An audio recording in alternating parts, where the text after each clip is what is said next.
On the 6th of June 1944, 150,000 Allied soldiers landed on the beaches of Normandy. The world watched. History recorded it. Hollywood made it immortal. 2 weeks later, on the 23rd of June 1944, something happened on the other side of Europe that was larger, faster, and more decisive than anything that occurred in France. Most people have never heard of it. Operation Bagration was the Soviet Union's most devastating offensive of the entire war. In a single summer, it destroyed an entire German army group, over 500,000 soldiers, and tore open a gap in the German front, 400 kilometers wide. It changed the course of the war more completely than D-Day, and almost nobody in the West knows its name. This is the story of Operation Bagration. To understand why Bagration mattered, you have to understand where the war stood in the summer of 1944. By this point, the tide had already turned. Stalingrad had broken Germany's offensive power in 1943. The Battle of Kursk, the largest tank engagement in history, had ended Germany's last major attempt to regain the initiative in the east. Since then, the Soviet Union had been advancing steadily westward, but steadily was not fast enough. Germany still occupied vast stretches of Soviet territory. Army Group Center, one of the three great German army groups on the Eastern Front, sat like a massive fist in the middle of the front line, its tip pointing east toward Moscow, its flanks anchored on Vitebsk in the north and Belorussia in the south. Army Group Center was considered the strongest German force on the Eastern Front. It had held its positions through 2 brutal winters. Its commanders were experienced, its soldiers battle-hardened, its defensive lines deep and well-prepared. German intelligence expected the next Soviet offensive to come in the south, toward Ukraine, toward Romania, toward the oil fields that kept the German war machine running. They were wrong. The Soviets were coming straight through the middle. What made Bagration extraordinary was not just its scale. It was the deception that preceded it. Soviet planners, led by General Zhukov and the Soviet High Command, spent months convincing Germany that the main attack was coming in the south. They moved dummy tanks and fake supply depots into the Ukrainian front. They sent false radio transmissions. They deliberately leaked misleading intelligence. Meanwhile, the real buildup was happening in complete silence. Over 1.2 million Soviet soldiers were moved into position under cover of darkness and radio silence. 2,400 tanks, over 5,000 aircraft, enough artillery to place a gun every 10 meters along the entire front. The Germans had no idea. German Field Marshal Ernst Busch, commanding Army Group Center, was so convinced the attack was coming elsewhere that he left for a conference in Germany just days before it began. He would return to find his army group no longer existed. At 5 in the morning on the 23rd of June, 1944, the Soviet artillery opened fire.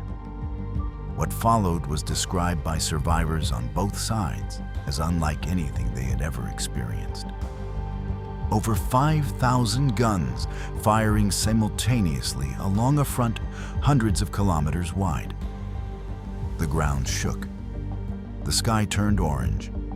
German defensive positions that had taken months to build were obliterated in hours. Then, the tanks came. The Soviet offensive hit the German lines at 4 points simultaneously. Vitebsk in the north, Orsha and Mogilev in the center, and Belorussia in the south. Each attack was designed to punch through the German line, encircle the defenders, and prevent any possibility of retreat or reinforcement. Hitler had declared each of these cities a Festung, a fortress. They were to be held to the last man.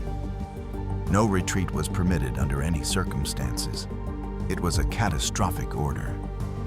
The defenders of Vitebsk, over 30,000 German soldiers, were surrounded within 3 days.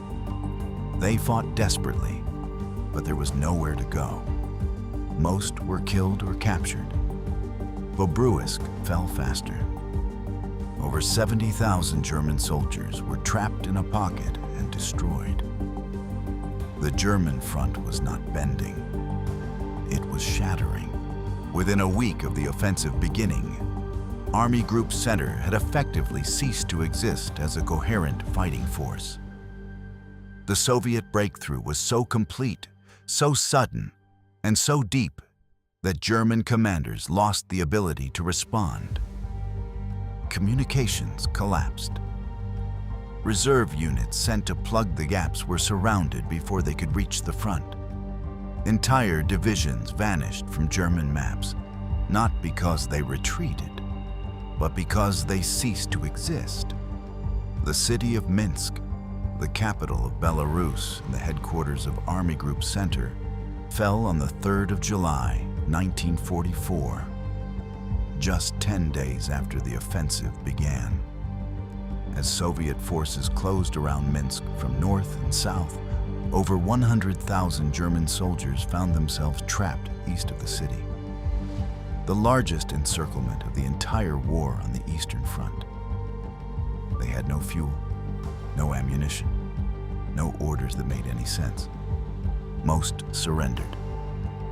57,000 German prisoners were marched through the streets of Moscow on the 17th of July, 1944. A deliberate, humiliating demonstration of the scale of the Soviet victory. In just 3 weeks, the Soviet Union had destroyed 28 German divisions, killed or captured over 500,000 German soldiers, and advanced over 500 kilometers to the west. To put that in perspective, the Allied advance from Normandy to Paris took nearly 3 months and covered roughly the same distance. Bagration did it in 3 weeks. So why has almost no one in the West heard of Operation Bagration? The answer is timing and politics. Bagration began 2 weeks after D-Day. Western newspapers and newsreels were entirely consumed by the drama of Normandy, the landing craft, the beaches, the hedgerows of France.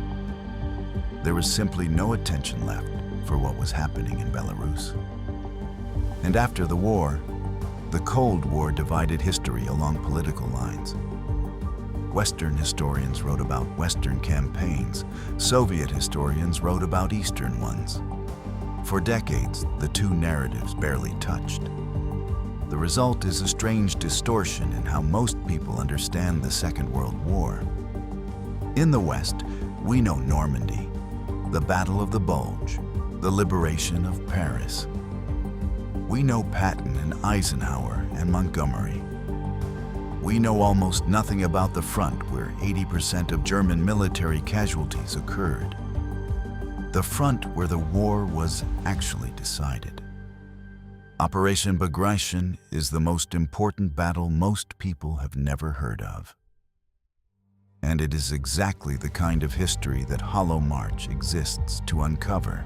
That's the end of today's video. If you watch this far, you now know something that most people who consider themselves history enthusiasts don't know. That is exactly the point. Subscribe to Hollow March for a new documentary every week. There is no shortage of forgotten history worth knowing. Next, 1968, Vietnam. The most powerful military force in the world had been fighting for years and believed it was winning. Then one night, simultaneously, over 100 cities were attacked at once. In a single week, American public opinion flipped completely. The war was never the same again. That story is next. Don't miss it.